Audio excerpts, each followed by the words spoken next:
السلام عليكم ورحمة الله تعالى وبركاته. أهلا ومرحبا بكم متابعينا الكرام. في هذا الفيديو الجديد سوف نتحدث سويا عن موعد المباراة والتوقيت والقنوات الناقلة وكل تفاصيل هذا اللقاء.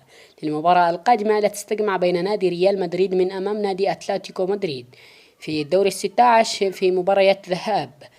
قبل أن نبدأ بالتفاصيل لا تنسى تدعمنا بإعجاب بالفيديو والاشتراك بالقناة وتفعيل الجرس لنتواصل بكل ما يخص نادي ريال مدريد أولا بأول. اكتب لنا آراءك وتوقعاتك لنتيجة المباراة في الأسفل في التعليقات. ملعب المباراة ستقام على ملعب نادي ريال مدريد، ملعب سانتياغو برنابيو. أما بالنسبة للقنوات الناقلة، المباراة ستكون منقولة على قناة بين سبورت وان بتعليق علي سعيد الكعبي.